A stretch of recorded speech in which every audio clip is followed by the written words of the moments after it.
Good evening दोस्तों, मैं शिवशंकर स्वागत करता हूं आप सभी का अपने यूट्यूब चैनल पे। आज मैं उपस्थित हूं फाइलम प्रोटोजोआ को लेकर, जो टीजीटी पीएचडी एग्जाम में बहुत ही इम्पोर्टेंट इससे क्वेश्चन पूछे जाते हैं। तो बिना देरी किए हुए ही हम अब इसके एक एक पॉइंट को डिस्कस करेंगे।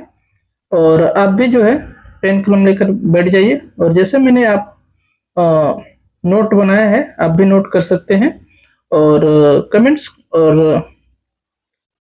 लाइक करके हमारे चैनल्स को सब्सक्राइब कर लीजिएगा, बेल आइकन जरूर दबा दीजिएगा, जिससे आने वाली वीडियो का नोटिफिकेशन आपको मिलता रहेगा। और ये वीडियो आपको अगर अच्छा लगता है तो चैनल को लाइक सब्सक्राइब कर लें और वीडियो को लाइक जरूर करें, और हमें कमेंट्स में जरूर बताएं कि आपको वीडियो कैसा लगा। तो चलिए बिना देरी किए हुए ही अब हम इसको आगे बढ़ाते हैं। और आप भी जो है अपना पेन कलम लेकर, पेन कॉपी नोट्स बुक जो भी है लेकर बैठ जाइए और एक एक पॉइंट नोट कीजिए।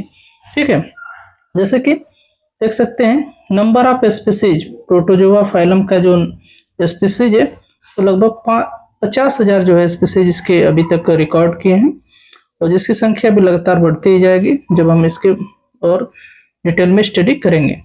ठीक है, the word protozoa made up of 2 Greek words. पहला जो है वो है प्रोटोस, जिसका मतलब होता है फर्स्ट, और जुआन्स का जुआन मतलब होता है एनिमल्स। यानी कि जो प्रोटोजोन्स होते हैं वो क्या होते हैं, ऐसे फर्स्ट एनिमल होते हैं जिसको पहली बार जो है रिकॉग्नाइज किया गया था। ठीक है, जैसे कि आप इवोल्यूशन ऑफ हिस्ट्री देखेंगे उसमें बताया गया है कि जो फर्स्ट जो है एनिमल्स जो है उनकी जो ओरिजिन है वो वाटर से हुई है, और फर्स्ट जो एनिमल्स होते हैं वो प्रोटोजोन से थे। ठीक है, और दूसरा पॉइंट हम देखें, phylum protozoa comprises microscopic primitive animals and unicellular. ठीक है, यानी कि प्रोटोजोआ की अगर हम बात करें तो ये माइक्रोस्कोपिक होते हैं, और प्रिमिटिव एनिमल्स यानी कि फर्स्ट टाइम जो एनिमल्स जो अपीयर हुए थे या ऑर्गेनिजम्स बने थे वो थे प्रोटोजोन्स, और वो कैसे थे, यूनिसेलुलर ऑर्गेनिजम्स थे। ठीक, term protozoa was given by Goldfuss, scientist हैं जिन्होंने 1817 में प्रोटोजोआ टर्म दिया था। ठीक है, अब प्रोटोजोआ की स्टडी को जो है हम लोग प्रोटोजोलॉजी कहते हैं। ठीक है, यानी कि the study of protozoa is called protozoology. अब आर.एच. विटेकर का यहाँ पे नाम आता है। आर.एच. विटेकर ने पूरे एनिमल्स को जो है यानी पूरे ऑर्गेनिजम्स को जो है 1969 में जो है 5 किंगडम में डिवाइड किया था, जिसमें से प्रोटोजोआ को जो है एक सेपरेट फॉर्म में एनिमल्स के रखा था, जिसमें इन्होंने प्रोटिस्टा में इसको इंक्लूड किया था। और प्रोटिस्टा में ऐसे एनिमल्स को इंक्लूड किया था जो यूनिसेलुलर और यूकैरियोटिक ऑर्गेनिजम्स थे। ठीक है, अब अगले हम पॉइंट पे बढ़ते हैं। जो प्रोटोजोआ होता है, ठीक है, उसमें प्रोटोप्लाज्मिक लेवल ऑफ ऑर्गेनाइजेशन देखने को मिलता है। जैसे कि हम आगे देखेंगे कि बहुत सारे एनिमल्स हैं, उनके क्लासिफिकेशन करने के जो है लेवल्स बनाए गए हैं, जैसे cellular level, tissue level, organ level, organisation. ठीक है, तो यहाँ पे जो है प्रोटोजोआ जो है वो प्रोटोप्लाज्मिक लेवल ऑफ ऑर्गेनाइजेशन देखने को मिलता है, क्योंकि अभी इसमें कोई लेवल हम नहीं कह सकते, लेकिन यहाँ पे अगर पूछ सकता है तो आप बता सकते हैं कि प्रोटोप्लाज्मिक लेवल ऑफ ऑर्गेनाइजेशन देखने को मिलता है। बॉडी सिमेट्री अगर हम देखें या इसका सिमेट्री देखें तो होता है एसिमेट्रिकल, यानी कि कोई भी इसका जो है बॉडी सिमेट्री नहीं होती। फ्री लिविंग ऑर्गेनिजम्स होते हैं और पैरासिटिक इन नेचर भी होते हैं। कुछ इसकी जो जातियां हैं वो पैरासिटिक इन नेचर देखने को भी मिलती हैं, जैसे एंटोमीबिया हिस्टोलिटिका हो गया, ठीक है, ट्रिपेनोसोमा हो गया, प्लाज्मोडियम हो गया, ये सब इसके अंतर्गत आते हैं। लोकोमोशन की अगर हम बात करें तो लोकोमोशन बाय स्यूडोपोडिया। ठीक है, ये अमीबा में जो है जनरली हम देख सकते हैं कि इसमें लोकोमोशन जो होता है वो स्यूडोपोडिया के द्वारा होता है। और किसके द्वारा होता है, कुछ ऐसे इसके मेंबर्स हैं जिसमें फ्लैजिला के द्वारा होता है, जैसे यूग्लिना। ठीक है, सिलिया के द्वारा किसमें होता है, तो होता है पैरामीशियम में। ठीक है, तो डिफरेंट काइंड्स के जो लोकोमेट्री ऑर्गन है, फ्लैजिला हो गया, स्यूडोपोडिया हो गया या सिलिया हो गया, इसके द्वारा जो है ये लोकोमोशन करते हैं। आगे हम देखेंगे इसका क्लासिफिकेशन भी जो है लोकोमोटरी ऑर्गन यानी कि मूवमेंट के आधार पे किया गया है। अब अगला जो पॉइंट है वो है न्यूट्रिशन। न्यूट्रिशन अगर हम देखें इसमें तो होलोजोइक इसमें न्यूट्रिशन देखने को मिलता है, जैसे कि आप एग्जाम्पल में देख सकते हैं अमीबा। ठीक है, सॉरी।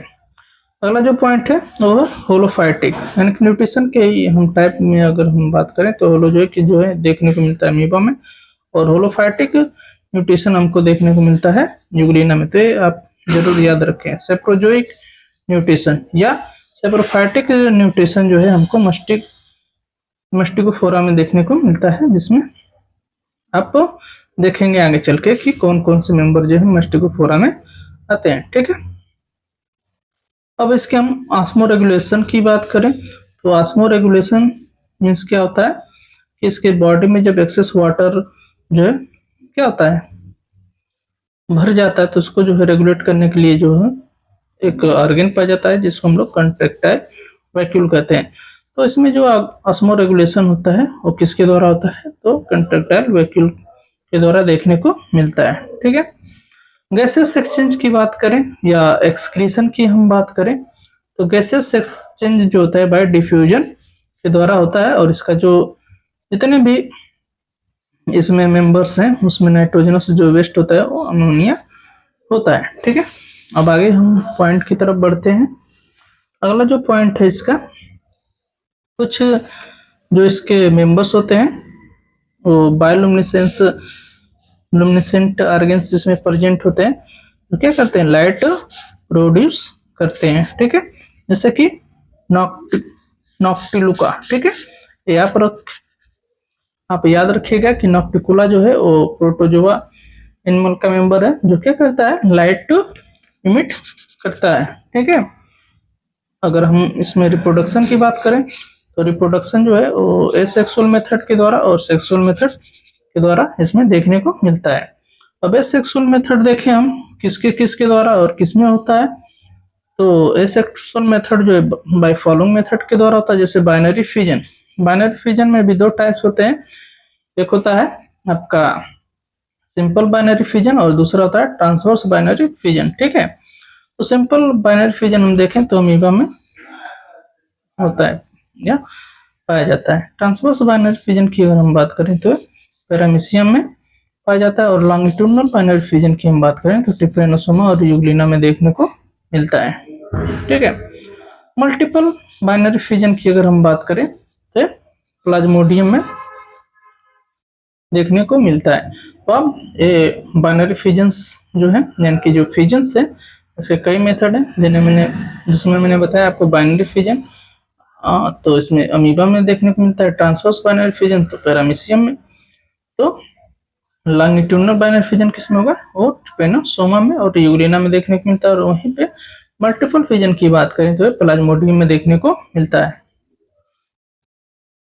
अगला point most common sexual reproduction, यानी कि सेक्सुअल रिप्रोडक्शन हम देखें तो बाय कंजुगेशन मेथड के द्वारा इसमें मोस्टली कॉमन है, जो पैरामीशियम में हमको कंजुगेशन मेथड देखने को मिलता है, जिसमें क्या होता है टू पैरामीशियम कंजुगेट होती है और इसमें न्यूक्लियर एक्सचेंज होता है, जो कि ट्रू सेक्सुअल रिप्रोडक्शन नहीं है, लेकिन हमें कह सकते हैं कि सेक्सुअल रिप्रोडक्शन इसमें कंजुगेशन के द्वारा पाया जाता है। ठीक है, जैसे कि मैंने आपको बताया था कि इसको 4 क्लासेस में डिवाइड किया गया है, राइजोपोडा में, मस्टिकोफोरा में और फ्लैजिलेटा में और इसके साथ सिलिएटा में। ठीक है, तो इससे भी क्वेश्चन पूछा जाता है कि कौन कौन से जो कुछ ऑर्गेनिजम्स के एग्जांपल दे देते हैं और उसमें पूछता है कि कौन सा जो क्लास से बिलोंग करता है। ठीक है, जैसे कि सिलिएटा में क्या होगा, ऐसे मेंबर जो इसमें सिलिया होगा, जैसे कि आपका पैरामीशियम हो गया, मस्टिकोफोरा हो गया, फ्लैजिलेटा में ऐसे एनिमल्स है जिसमें फ्लैजिला पाया जाएगा, जैसे कि ट्रिपेनोसोमा हो गया इसमें। इसके साथ साथ आपको देखने को मिलेगा यूग्लिना। ठीक है, मस्टिकोफोरा, ठीक है, और राइजोपोडा। तो ये आप थोड़ा सा इसको डिटेल्स में देख लीजिएगा। अब हम इसमें मेंबर्स जो है अमीबा की बात करेंगे, इसके साथ साथ जो इसके और जो मेंबर्स हैं प्रोटोजोआ के, जो कि एजाम के पॉइंट व्यू से इम्पोर्टेंट होते हैं और इससे क्वेश्चन पूछे जाते हैं, तो इसके बारे में हम देखेंगे। अमीबा देखिए, amoeba was discovered by Russell von, ठीक है। इसकी खोज जो है रसेल वॉन साइंटिस्ट और रोसेनहॉफ इन 1755 ईस्वी में किया था, ठीक है। Amoeba lives and lives in fresh water, यानी फ्रेश वाटर में पाया जाता है, मॉइस्ट सॉइल में पाया जाता है और सी में भी देखने को मिलता है। साइज की अगर हम बात करें इसके, तो लगभग अबाउट 0.6 mm एंड शेप इसका देखें तो इरेगुलर शेप होता है और कलर इज ब्राउनिश। इसका जो कलर होता है कैसा होता है, ब्राउनिश कलर होता है। प्लाज्मा लेम्मा, यानी कि इसमें प्लाज्मा लेम्मा क्या होता है, एक्सक्रीटरी एंड अमोनिया वाज वेस्टिस में होते हैं। वेस्टेज जो प्रोडक्ट है उसके क्या होते हैं, अमोनिया होते हैं। जबकि जो प्लाज्मा लेम्मा क्या है, एक्सक्रीटरी इसका जो मतलब एक्सटर्नली जो कवरिंग, जो बॉडी कवरिंग होता है वो प्लाज्मा लेम्मा के द्वारा ये पूरा इसकी बॉडी जो है कवर्ड होती है। Plasma lemma also help in exchanges of gases जैसे कि O2 और CO2, ठीक है। प्लाज्मा लेम्मा का जो काम है वो क्या होता है, गैसेस एक्सचेंज में होता है, ठीक है। यहाँ पे स्यूडोपोडिया, जैसे कि आप अमीबा का स्ट्रक्चर देखेंगे तो उसमें जो है स्यूडोपोडिया के बारे में जरूर जानते होंगे। तो स्यूडोपोडिया क्या करता है, हेल्प करता है फीडिंग में और लोकोमोशन में अमीबा के अंदर, ठीक है। अब यहाँ पे इसमें जो मूवमेंट है वो कैसा पाया जाता है, अमीबॉइड मूवमेंट देखने को इसमें मिलता है। वहीं पे हम बात करें इसमें पाए जाने वाले कंट्रैक्टाइल वैक्यूल की, तो कंट्रैक्टाइल वैक्यूल जो होता है हेल्प करता है ऑस्मो रेगुलेशन में, ठीक है, यानी कि रिमूवल ऑफ एक्सेस वाटर, जैसे कि मैंने आपको इसके आगे बताया था। और contractile vacuole is found only in fresh water forms, यानी कि पूछेगा कि कंट्रैक्टाइल वैक्यूल्स जो है क्या सभी प्रोटोजोन्स में पाए जाते हैं, तो नहीं, सिर्फ और सिर्फ जो फ्रेश वाटर में पाए जाने वाले जो ऑर्गेनिजम्स है उसमें कंट्रैक्टाइल वैक्यूल्स पाए जाते हैं और एब्सेंट होते हैं किसमें, मेराइन वाले प्रोटोजोन्स में और पैरासिटिक जो प्रोटोजोन्स है उसमें, ठीक है। अब अगला बात करेंगे इसके न्यूट्रिशन इन अमीबा की, ठीक है। तो अमीबा में जो न्यूट्रिशन है, ठीक है ना, वो कैसा आता है, होलोजोइक नेचर होता है, यानी कि सॉलिड फूड मटेरियल को क्या करता है, टेकअप करता है, ठीक है।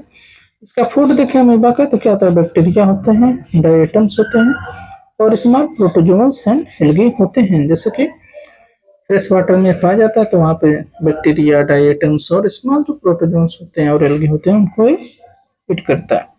डाइजेशन देखें इसका, तो डाइजेशन इंट्रासेलुलर होता है, ठीक है। रिप्रोडक्शन इन अमीबा भाई बताए हैं जैसे आपको जनरल इंट्रोडक्शन में प्रोटोजोआ के, तो अमीबा में जो रिप्रोडक्शन होता है वो सेक्सुअल होता है बाय द बाइनरी फिजन और मल्टीपल फिजन भी देखने को इसमें मिलता है, ठीक है। अब यहाँ पे दूसरा इसका जो मेंबर है वो है एंटमीबा। एंटमीबा की बात करें तो it is found in intestine, ये कहाँ पे पाया जाता है, इंटेस्टाइन ऑफ वर्टिब्रेट्स और इनवर्टिब्रेट्स, यानी कि इनवर्टिब्रेट और वर्टिब्रेट्स इंटेस्टाइन में एंटमीबा पाया जाता है। They are characterised by the vesicular nucleus, इसमें वेसिकुलर न्यूक्लियस पाया जाता है जिसमें एंडोसोम्स, यानी कि एंडोसोम्स प्रेजेंट होते हैं, ठीक है, न्यूक्लियोलस जो है प्रेजेंट होते हैं। अब इसमें हम मेंबर्स की बात करें तो जैसे कि इसका कुछ मेंबर है जैसे एंटमीबा हिस्टोलिटिका, ठीक है, इसके जीनस है एंटमीबा हिस्टोलिटिका। इसकी जो खोज है वो लेम्बल साइंटिस्ट है 1859 में किया था। एंटमीबा जो हिस्टोलिटिका है ये जो पैथोजेनिक इन नेचर और इंटेस्टाइनल पैरासाइट होता है जो अकर इन कोलोन ऑफ मैन, यानी कि मैन के कोलोन में जो है एंटमीबा हिस्टोलिटिका जो है वो पाया जाता है, जो काज करता है अमीबियासिस, यानी कि पेचिस जो काज करता है वो एंटमीबा हिस्टोलिटिका के द्वारा होता है। अमीबिक डिसेंट्री या अमीबियासिस इसको हम कहते हैं, ठीक है। तो जरूर से जरूर याद रखिएगा एंटोमीबा हिस्टोरिटिका जो है मैन के कोलोन वाले पार्ट में पाया जाता है, जो अमीबिक डिसेंट्री या अमीबियासिस काज करता है। एंटोमीबा हिस्टोरिटिका जो मोनोजेनेटिक। एंटोमीबा हिस्टोरिटिका जो होता है वो मोनोजेनेटिक होता है। मोनोजेनेटिक का मतलब ये होता है कि इसकी लाइफ साइकिल जो एक ही होस्ट में कंप्लीट होता है। डाइजेनेटिक की अगर हम बात करें तो ऐसे ऑर्गेनिजम्स जिसकी लाइफ साइकिल दो होस्ट पे कंप्लीट होती है उसको हम डाइजेनेटिक ऑर्गेनिजम्स कहते हैं। एंटोमीबा हिस्टोरिटिका जो होता है वो क्या होता है, मोनोजेनेटिक ऑर्गेनिजम से। अब एंटोमीबा कोलाई की अगर हम बात कर लेते हैं, यहाँ पे दूसरा जो इसका स्पीसीज है, it is found in the human colon. ये भी ह्यूमन कोलोन में पाया जाता है। इट इज ये भी मोनोजेनेटिक होता है। एंटोमीबा जिंजीवैलिस अगला इसका स्पीसीज है। It is parasite of human teeth, यानी कि ह्यूमन टीथ होता है उस उसमें पैरासाइट होता है और found in the abscesses of gums. ठीक है, बहुत ज्यादा जो है जो गम्स होते हैं वहां पर, एंड पस पॉकेट। ठीक है, पस पॉकेट जो होते हैं वहां पे प्रेजेंट होता है और पायरिया ब्लीडिंग ऑफ गम के लिए जो है रिस्पॉन्सिबल होता है। ठीक है, तो ये था अमीबा के कुछ जो है कि मेंबर्स जो पैरासिटिक इन नेचर होते हैं, जैसे कि एंटोमीबा हिस्टोलिटिका हो गया, एंटोमीबा कोलाई हो गया, एंटोमीबा जिंजीवैलिस हो गया। तो जिंजीवैलिस जो है क्या क्या पैरासिटिक होता है ह्यूमन टीथ, और जो गम्स होते हैं अब्सेसिस जो गम्स काज करता है, या कहें कि पस पॉकेट्स फॉर्म करता है जो पेरियर और ब्लीडिंग के लिए करता है होता है। तो आज के लिए सिर्फ इतना ही। आई होप आपको ये वीडियो पसंद आएगा। अगर ये वीडियो पसंद आया और आपको जो है कि एग्जाम पॉइंट ऑफ व्यू से अच्छा लगे तो हमें कमेंट करके जरूर बताएं कि अगला वीडियो आप किस पे चाहते हैं। आज के लिए बस इतना ही। धन्यवाद।